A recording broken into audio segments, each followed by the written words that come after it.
This is William Paterson University Television.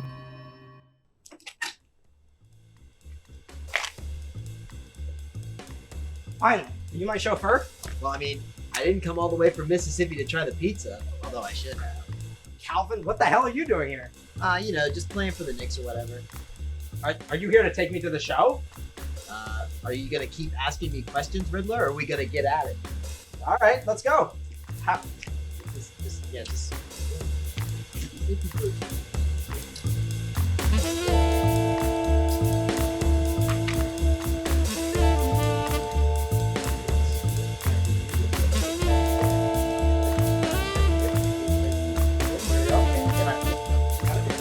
Ooh, okay.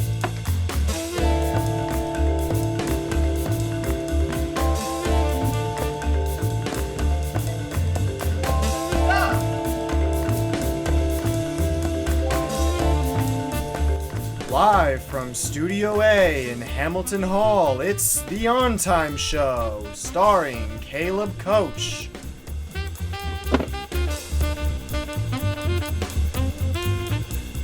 Tonight's guest, Judo Sensei, and two-time Olympian, Colton Brown. Alright. Hey, careful with this, I might need it later. Are we late? No, we're right on time. Now, please help me welcome your host, Caleb Koch.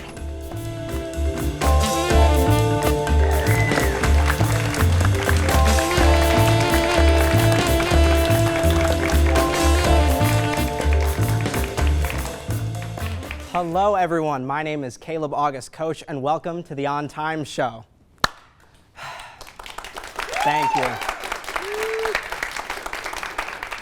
Yes, we've hosted a lot of TV shows. We have The Late Show, The Late Late Show, The Late Late Late Show, the So Late the only people watching are the drunk people outside a TV store. And we have our fair share of early morning shows, but you'd have a better chance at William Paterson giving a shit about their students than me waking up early to do one of those shows. So I thought I'd Goldilocks this moment. This show's not too early, we'd hate to be late, this show's right here on time.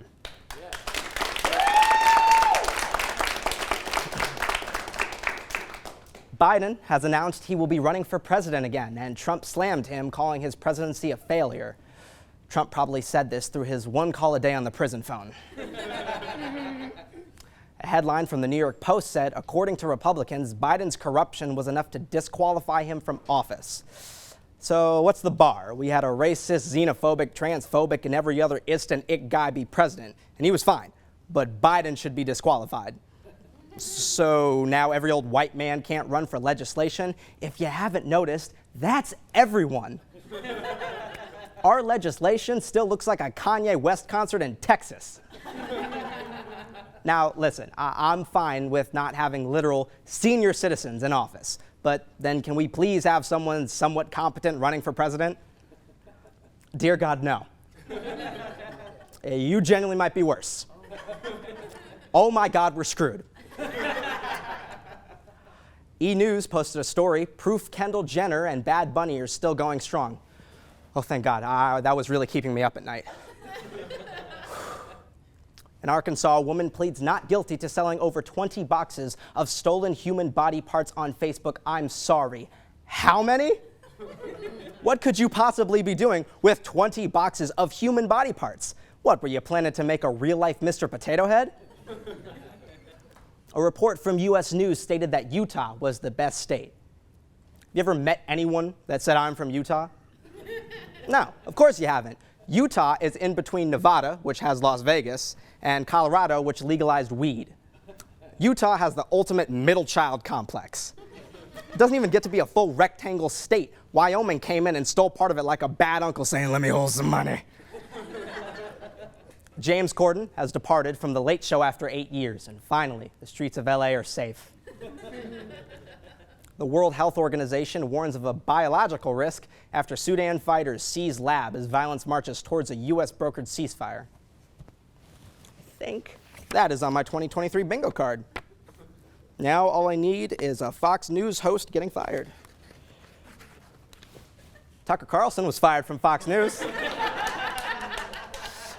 And I swear I heard the Who's from Whoville rejoicing in song. This year's Met Gala did not disappoint. Celebrities paid tribute to Karl Lagerfeld, and Jared Leto was also there. Buffalo Wild Wings are getting sued over whether their boneless wings are just chicken nuggets. This case hinges on Buffalo's alleged false advertising and will no doubt be handled by the highest court of law. In the end, we can all feel safe knowing that Supreme Court will fight boneless v. nugs harder than they did Roe v. Wade. I heard William Paterson just axed 2 majors for budget cuts. I got an idea. Let's just get rid of the parking lots because at this point, anything's on the table for money. More people are getting away with murder as unsolved killings reach a record high. Gosh, I wonder what could have caused this.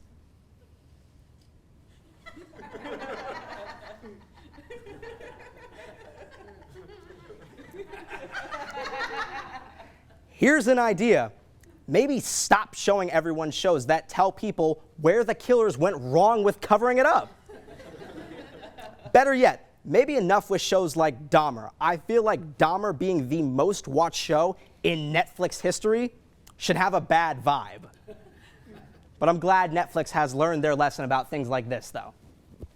Oh, you've got to be kidding me. We've got a great show for you tonight. I'll be sitting down with 2-time Olympian Colton Brown. And now please give it up for my amazing co-host, Nick October Belcaro. I'm honored to be here.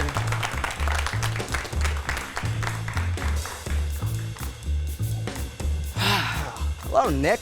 Hey. You excited for our show tonight? You're looking very dapper. Yeah, well, it's a funny story. I was walking down the hall earlier, and I noticed that my left foot sounded different than my right foot, right? So I looked down, and I see the 2 toes are different sizes. One's a little wider, right?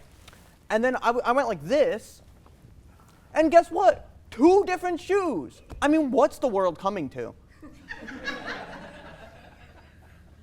You could have just said yes. Do I even want to know what you've been up to recently? Oh, well, last week, I was walking around minding my own business, as usual, when I tripped into a portal to an alternate universe. Are you okay? Oh, don't worry. I brought back board games. You had a traumatic experience, and the thing you thought to bring back was board games. I'm starting to remember why we don't talk as much anymore. Okay, I'm assuming you're going to tell me about these one way or another, right? Okay. Please, go ahead. Well, instead of Monopoly, they have communism. They have what?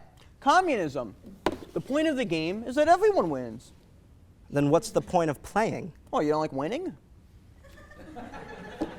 Okay, I think I need to see this one for myself. Okay, why is this the only thing in here? Look, this one's more of like a avant-garde piece. You see, in that universe, talking about politics at family gatherings is actually really relaxing. Okay. That sounds terrible. You have anything better?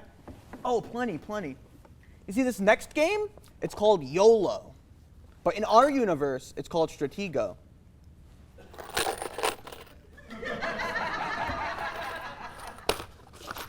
How on earth does this work? Well, you see, Stratego is all about planning, rules, strategy, the letter O, I think? But Stratego, it doesn't even have rules. It doesn't even have a rule book. At least mine didn't. It was a hand-me-down from like a garage sale or something. Okay, that sounds fun. Are we gonna play it? No. Oh, but you're gonna like this one. How the hell did you get that past security? Oh, they helped me move it in. William Paterson, right? But this one's called Motive. What's it called in our universe? Clue. Do I even want to know how this one works? Well, you see, instead of solving a murder in some dusty-ass mansion, everyone just gets to murder someone at the table. I'm sorry, you're planning to murder one of the players? Oh, absolutely. You can play right now if you wanted. Are you still trying to steal my job? Yeah. that over there. Okay. Oh, Operation. I played that all the time as a kid. No, mutilation. Not operation. Mutilation. Okay. How the hell do you get this one open? Why is this box filled with medical supplies? Okay. That's it. You've made these games up, right? That's the joke? No, Caleb, I told you, from an alternate universe, okay? I still have nightmares, or I'm chased by the shadow people I stole these board games from. Did the wizard forget to give you your brain when you were over there? Look. You get to perform life-saving surgery on a living person, okay? That's every child's greatest dream. Christ, what kind of childhood did you have? Well, look. The next game I stole, it's called Get Over Yourself. It's a better version of Sorry. Shouldn't it just be called Not Sorry? Get over yourself. Okay, I cannot handle any more games. Let's cut to commercial. I need to take a mental break. Oh, Caleb, just you wait and see. Oh my God.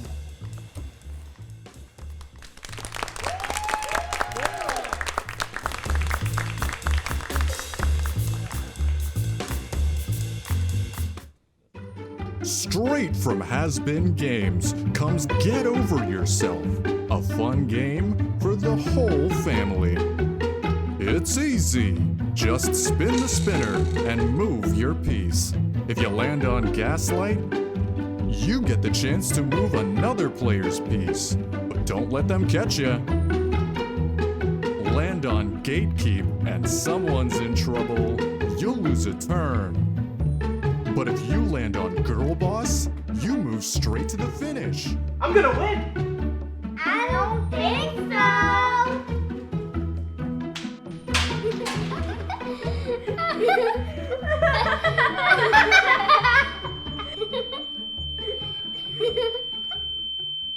You guys cheated? You cheated? I skipped karate class to play this. You're my sisters. You're not supposed to. You didn't even have the you. Oh, honey, get over yourself. Get over yourself. Some restrictions may apply.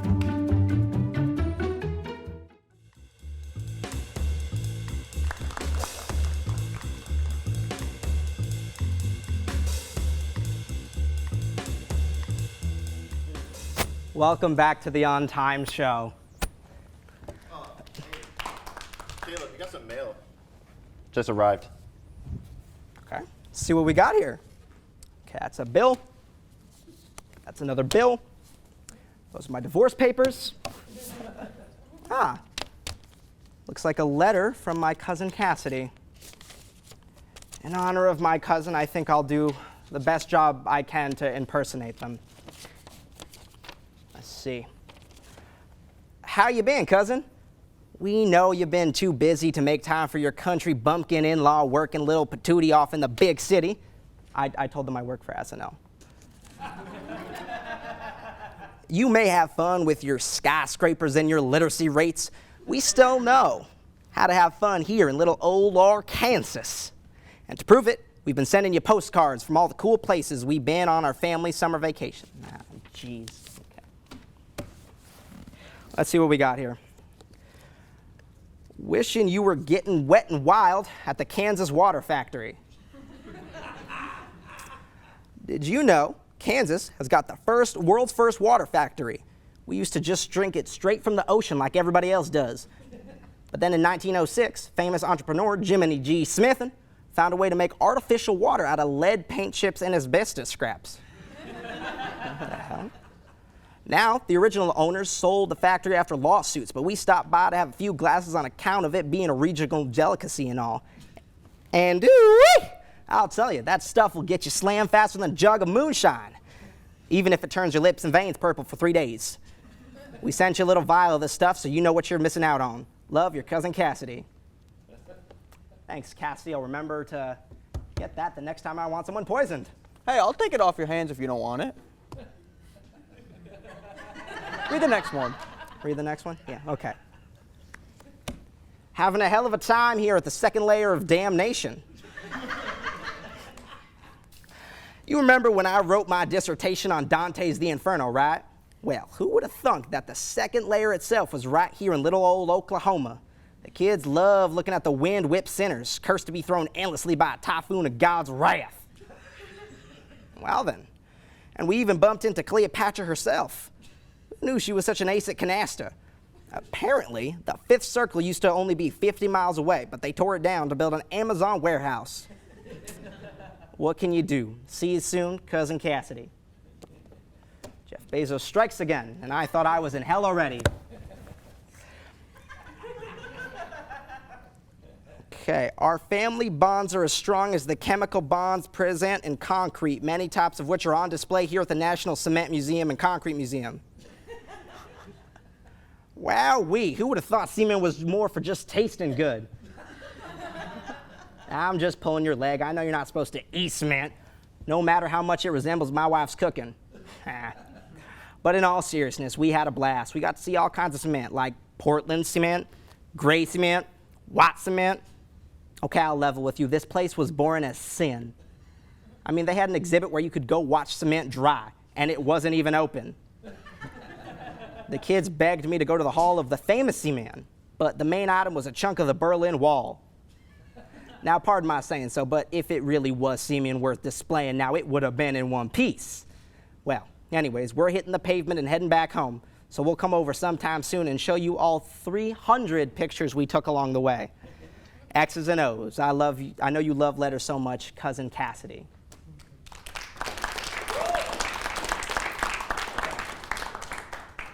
I think I'm going to have to change my mailing address again. When we come back, I will be sitting down with judo sensei and two-time Olympian Colton Brown.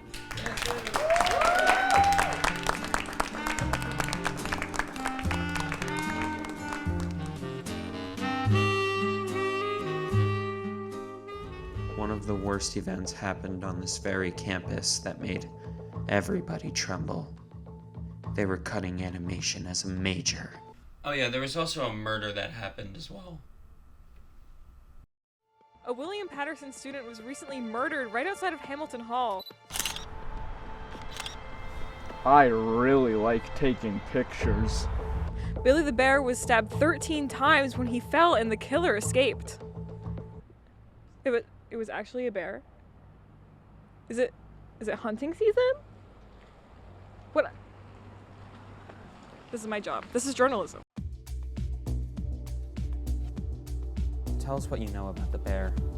Well, it was the night of queer prom. I remember something was out of the ordinary. Like a puzzle piece was missing.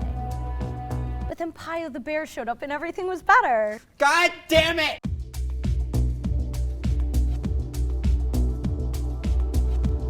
It's insane to me to think that the college could sweep something like this under the rug. I mean, just think about how many families are hurt by their actions. Education is so essential. No. I am not talking about that. I am talking about the murder that happened here on campus, where a student was stabbed 13 times in his dorm. It was on the news. I mean, I've heard about the mold. Does anyone know what I'm talking about? This is a composite of one or more suspects.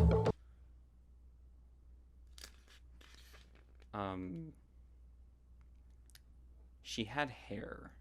Yeah, me and Billy go way back in terms of drug dealing on campus. Oh, finally. And what did you sell? We sold a lot of cocaine and weed on campus. We even delved our toes in little ketamine as well. Sounds like Billy the Bear was a hardened criminal. He was delving into more snow than we could have ever imagined. What? No, I'm talking about my friend Billy, not the bear. But make sure to not let the college know about this, because we can get expelled. Hello, girlies. This is Girly E. Oh, shit. The college hid this mystery from everyone very well, that not even Helldogger knows about it. But I intend to uncover the truth. Hey, you!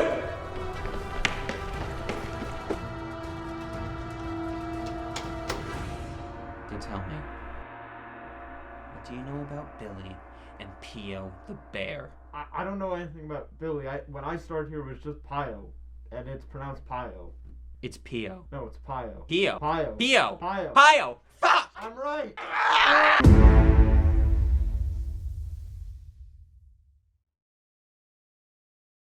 Hello and welcome back to the On Time Show. We are very excited to welcome a judo sensei from New Jersey and a former United States Olympian who participated in the 2016 and 2020 Olympic Games. Please put your hands together for Colton Brown.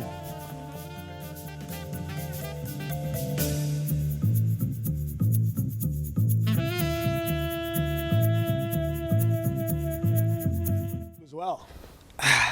So just to start off, can you give everyone a little bit of an explanation of what judo is? Judo is a grappling art. So a lot of people hear the word judo and they think punching and kicking, but surprisingly there's no punching and kicking at all. The objective of judo is to grab your opponent and throw them down to the mat, and you can win by either throwing, choking, pinning, or armbar. Okay, interesting. What was your first reason for starting it? My dad did judo.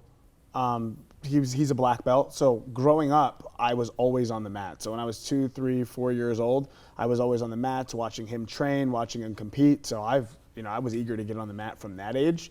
And then when I was 7, my dad finally let me take part and participate in the kids class. And I loved it. Like father, like son, that's awesome. Family business. Yeah. Yep. That's pretty awesome.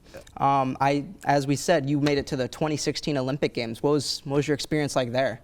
The 2016 Olympics was my first one, so that was very special. So it was a surprise for me too, because we didn't know if I was going to qualify. I was right on the cusp of qualification, Olympic qualification for 2 years. So it's a 4-year process. 2 years I was in and out of qualification. So when I finally made the team, it was a bit of relief. And I was also super excited because, this is something that I dreamed of since, like I said, I was 12 years old. So, after getting to Rio, the training was grueling. It was extremely hard leading up to the competition. But then when I got to Rio, it was an experience of a lifetime. I was kind of in awe from the second that I got there. And the Olympics was surprisingly the only 2 tournaments in my career that I've never been nervous for. So it was really exciting, and I took all of it in. Yeah. That's pretty awesome. Thanks. You said that you've been going since you were before 12. Yep. If you had to pick one moment, what do you think your favorite moment on the mat was? Was it going to the Olympics, a big win? Yeah, so my favorite moment on the mat was probably winning the match that I had to win to get to the Olympics. So wow. I competed in Cuba in the Pan American Championships in 2016.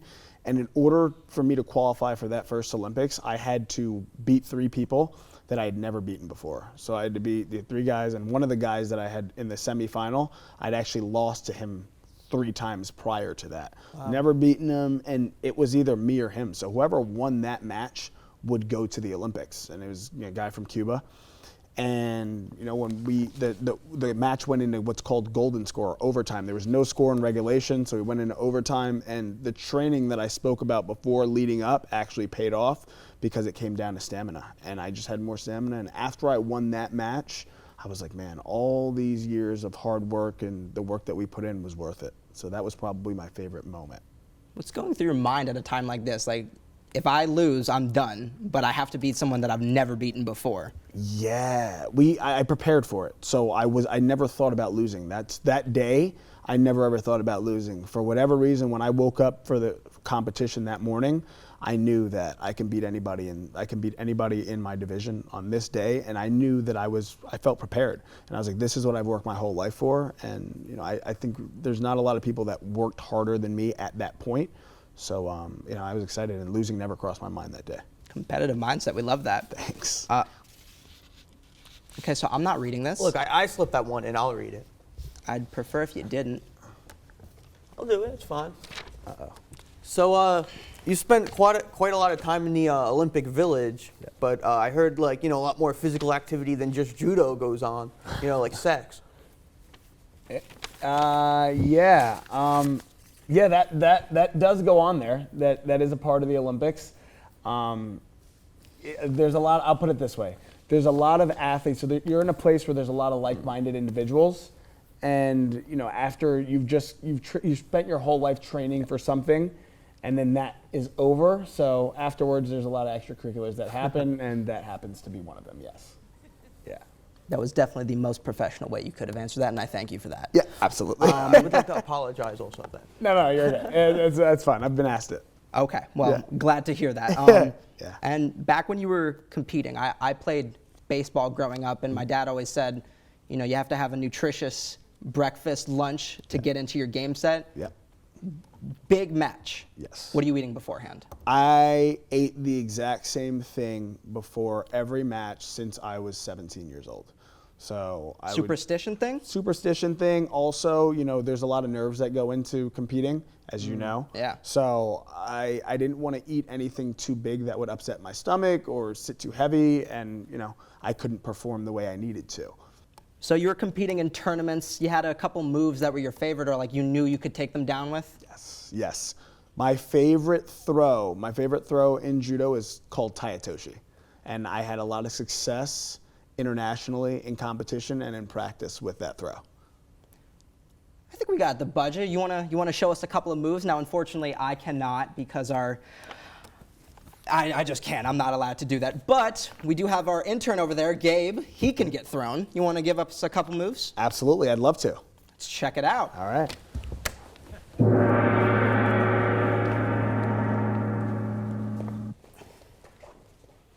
All right, guys, so this first throw is Tayatoshi. So I just grab the gi with two hands. I step in between his 2 feet first. I pull as I step back, and then big throw. Oh my God. Wow. Reminds me of my ex-wife. That was pretty powerful. Thank you. What else you got in store? Another one of my favorite throws is called Haraya-goshi. So I do it from a little bit of a different grip. Top grip here, same steps. 1, 2, and 3. You know what? Screw the insurance. I won't sue. I want to get thrown. How do I get thrown? What do I got to do? Absolutely. Just stand right here, and I got you. All right. So from here, this throw is called Ogoshi. Okay. Come around your waist, big pickup. Gotta say, I definitely would not want to be your opponent.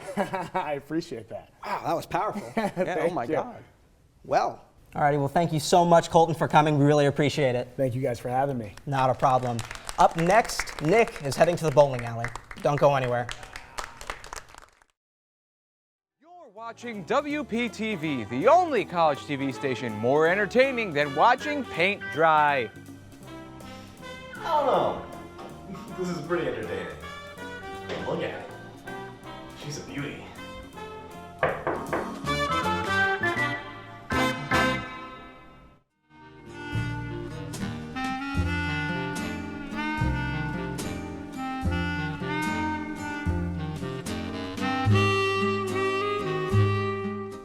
Welcome back, everyone.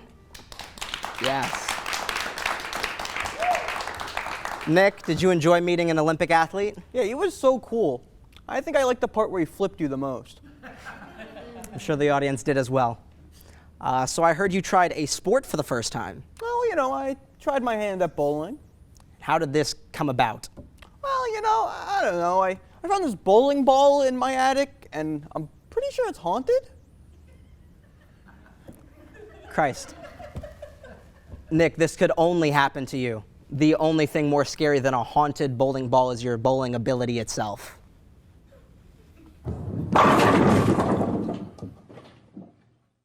Recently, I discovered a haunted bowling ball in my attic, and I think that the pin-headed poltergeist that inhabits it is mad at me, because I've seen it rolling around and smashing stuff up at night. Now I figure, if I learn how to bowl, maybe I'll be able to appease the spirit, and so I've got an old friend here to help me out at Bowler City. So, today I'm here with my friend Jess. You guys know the nationally acclaimed William Paterson bowling squad? Well, he's a former member. I've got some questions to ask him.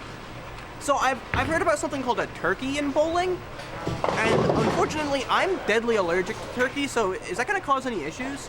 Nah, you should still be able to bowl. I mean, a turkey is just 3 consecutive strikes in a row. I thought that was, I thought if you get 3 strikes, you're out. No, that's baseball. Different sport. Different rules. Well, so there's something I noticed. The bowling shoes, they kind of look like clown shoes. Is it true that bowlers descended from ancient clowns? Since most of the bowlers I know like to act like clowns, yes. Oh, that's good to know. You can say that. And one last thing. I've heard that there's something in bowling called a gutter ball, but I was always taught to keep my balls out of the gutter. Yes, you should keep your balls out of the gutter because you don't hit any pins, you don't score any points. So, yeah, keep your balls out of the gutter. Ah, okay. Well, in that case, let's get our balls rolling. Guys, first thing, you're gonna need to grab a pair of bowling shoes. So go grab those from the desk real quick, and then we'll get started. Let's go. Get the shoes? Sure did. Jesus, you don't possibly expect to bowl in those, do you? I mean, you did say bowlers were clowns. That I did. But please, go get a pair of shoes that fit. You got shoes that fit now? Yep. Ah. I like the Velcro. It gives it a tactical feel. Like I'm going to war with the pins. Hey, that's what we all are. So, Jess, how do you hold the balls? So you get your ball here, and you have 2 feet, 2 holes here for your fingers, and you have 1 here for your thumb. I always like to say, 1 in the stink, 2 in the pink. Well, they are pink and stinky. That they are. All right, so go ahead and grab yourself a ball. Oh no, I'll help you out with that. You gotta help me. My fingers are stuck. You gotta hold it still. I'm just gonna yank it. Ready? 3, 2, 1. All right, now grab yourself a heavier ball. Because we want a heavier ball because it's gonna give you more momentum as you go down the lane once you get to the pins. More momentum, more pins you're gonna hit. That makes sense. Let's see it.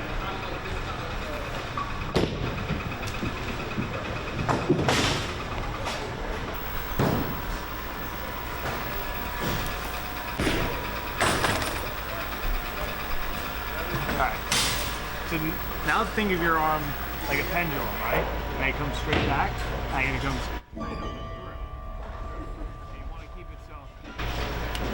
Huh? You listening? I'm sorry, I thought I saw something. Okay. Here's what you're gonna do. Think of your shoulder and your arm like a pendulum, right? It's gonna swing straight back, it's gonna swing straight through. Okay. You're gonna follow through, point your hand at your target. Okay, I see it. I think I got it this time.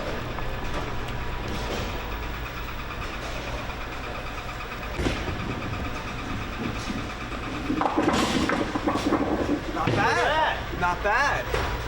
That's better that time. I'll see you do it again. Yeah, okay. Instead of hold back, try to your body, hold back straight, so in front of your body.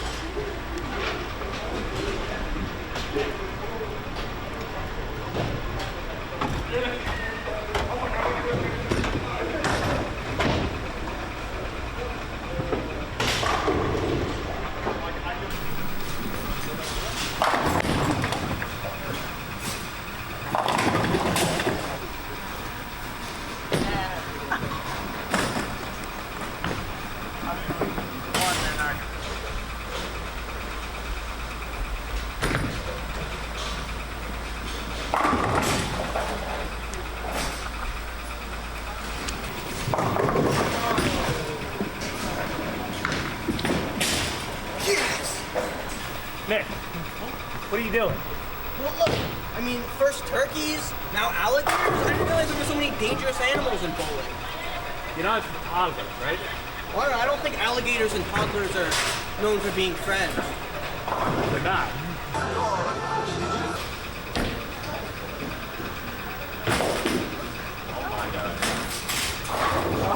Jess, I don't think this is working. I think it's time for me to use some dark magic. What? No. Oh, dude, the bowling's about integrity, man. It's about how being better than your shortcomings to become a better player. It's over for me. It's time to end this. Once and for all. There you go. There you go. Well, I think my work here is done. What are you talking about? We haven't even finished the game yet. Nah, I'm good. What? Come on. Got good bowlers finish out.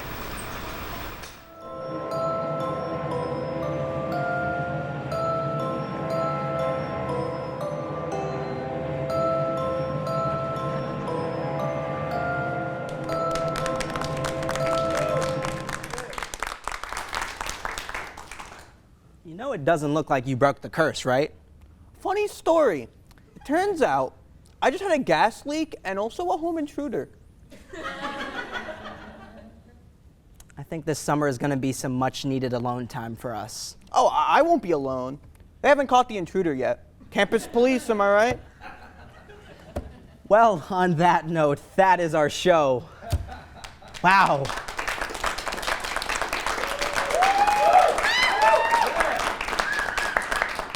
A big thanks to Colton Brown. Huge shout out to Lexi, Cullen Baker, Nick Belcaro, for everyone putting this show together. You have all been a great audience, but due to budget cuts, we have to leave now. Otherwise, we will get shut down like our department.